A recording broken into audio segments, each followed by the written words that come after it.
Wah, Mendikbudristek tadi juga berserta jajarannya kompak ya pakai baju-baju adat gitu ya. Nah, tapi pada tahun ajaran baru 2024-2025 ini Dinas Pendidikan Kota Depok akan menetapkan baju adat sebagai seragam sekolah. Ya, ini mengacu pada betul. Permendikbudristek nomor 50 tahun 2022 dan sifatnya ternyata nggak memaksa. Iya, benar banget. Dan hal ini juga sempat menuai beragam reaksi begitu ya, karena memang beban pembelian seragam nih juga ditanggung orang tua Oke, begitu. lalu bagaimana memahami urgensi penggunaan baju adat sebagai seragam pada peserta didik dan kemudian seberapa besar nilai kebermanfaatannya atau penggunaannya pada anak sekolah? Ya. Kita langsung terhubung secara virtual untuk diskusi terkait hal ini dengan Ketua Dewan Pakar Federasi Serikat Guru Indonesia, ada Bu Retno Listiarti. Selamat pagi Bu Retno. Halo, selamat pagi, salam sehat. Salam sehat. Terima kasih Bu Retno atas waktunya untuk obrolan pagi hari ini. Bu Retno, ini bagaimana sih sebenarnya urgensi penggunaan baju adat begitu ya sebagai seragam sekolah?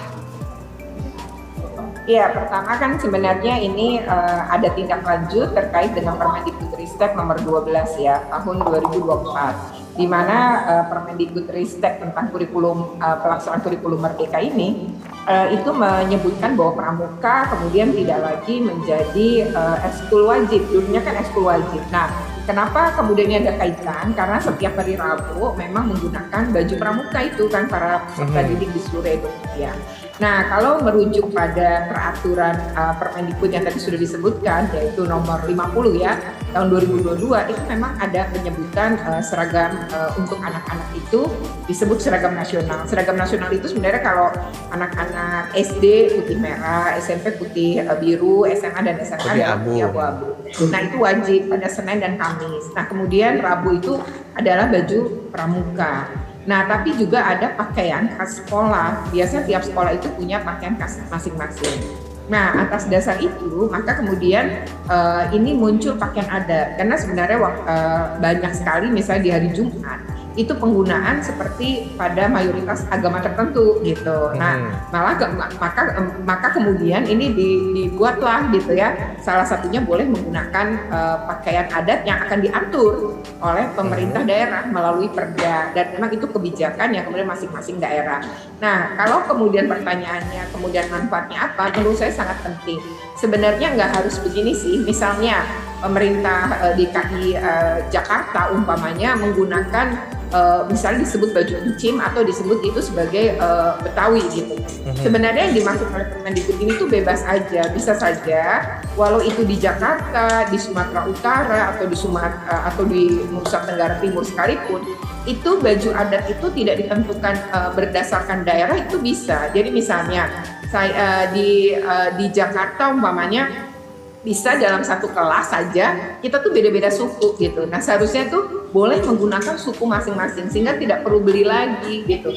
Itu juga hal yang sebenarnya ada gitu. Jadi di dalam ketentuan itu tuh tidak menyebutkan wajib misalnya pakaian adat suatu daerah tertentu gitu, sehingga kemudian itu sama gitu pada daerah itu, sebenarnya enggak gitu. Jadi boleh aja dibebaskan yang disebut dengan pakaian adat, seperti pada saat peringatan Hari Pendidikan Nasional kemarin orang menggunakan berbagai pakaian adat gitu. Jadi walaupun kita berada misalnya di Sumatera Utara, di Nusa Tenggara Barat, tapi kita berasal dari Jawa Tengah misalnya, ya boleh seharusnya menggunakan itu, dan itu menunjukkan bahwa ini kita beragam gitu, bahwa Indonesia tuh kaya banget gitu dengan berbagai jenis gitu ya pakaian adat, dan ini bagian dari budaya Nusantara. Dengan begitu kan kita juga punya kebanggaan, bisa ngenalin berbagai hal. Nah, ini dalam upaya menyatukan juga gitu ya lewat pendekatan budaya. Itu sebenarnya yang ingin dilakukan ya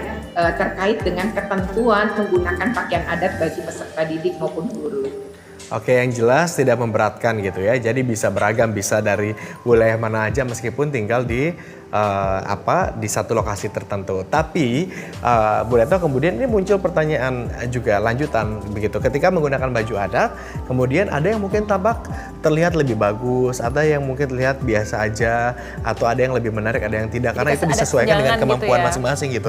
Bagaimana untuk mengatasi kesenjangan atau setidaknya secara visual ini gitu, ketimpangan secara visual ini? Ya, sebenarnya kalau kita mau menyeragamkan gitu ya, tanda petik, justru itu akan menimbulkan pengadaan. Setelah pengadaan harus beli, harus nyamain gitu. Oke. Jadi kalau memang seperti itu kan berarti misalnya tiap daerah punya sendiri, maka akan ada tanda petik lah ya kebijakan atau punya seragam pakaian adat tertentu. Nah justru itu yang memberatkan, harus beli dan lain-lain misalnya ya. Tapi kebaikannya adalah jadi sama gitu. Nah tapi jadi nggak kenal keragaman kalau menurut saya. Jadi kan mestinya ini yang disebut dengan pakaian adat masing-masing itu justru bahwa kamu tuh hidup dengan suku-suku yang berbeda gitu. Dan terlihat misalnya dari adat. Tapi kalau misalnya saya orang Jawa, kemudian saya menggunakan pakaian adat Sumatera Utara, ya nggak apa-apa juga kan begitu. Ketika misalnya keluarga kita tapi juga sepakat ada, kayaknya dengan Bu Retno ya, soal pengadaan nih, yang ini juga jadi sorotan masyarakat gitu. Pengadaan dana kan nggak ada, katanya dibebankan kepada orang tua. Ini juga kemudian menjadi berat. Tapi Bu Retno, kalaupun ada misalkan dananya, itu kita bisa manfaatkan dari mana sih anggarannya? Kalau pakaian seperti itu biasanya ditanggung masing-masing orang tua ya.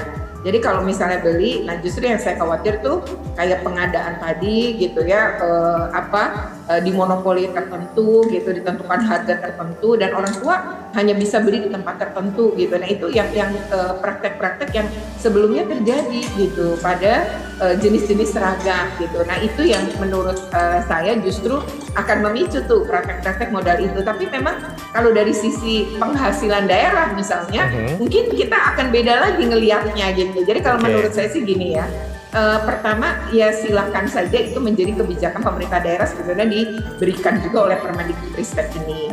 Yang kedua tetap harus mempertimbangkan keragaman. Kalau menurut saya sebaiknya tidak pengadaan gitu, tapi lebih baik adalah menyerahkan kepada masing-masing orang tua. Tapi itu sekali lagi karena tidak diatur secara rinci oleh Permendikbudristek ini bahwa harus seperti apa tapi diserahkan pada pemerintah daerah, maka itu kebijakan masing-masing pemerintah daerah. Tapi kalau nafasnya atau nyawanya ya dari Permendikbud ini tuh sebenarnya ingin menunjukkan keragaman negeri ini dan kita bisa menerima berbagai jenis keragam dan bangga gitu sebagai bangsa Indonesia yang beragam. Itu sebenarnya ingin ruh yang ingin disampaikan oleh Permendikbudristek ini. Tapi kalau harus dibebankan kepada orang tua kan artinya harus ada tambahan budget lagi begitu ya, pengeluaran lagi harus dikeluarkan oleh orang tua untuk biaya pendidikannya. Nah, iya kalau misalnya ini untuk orang tua yang memang keluarga yang ekonominya menengah ke atas mungkin atau berkecukupan. Bagaimana kalau yang tidak berkecukupan gitu?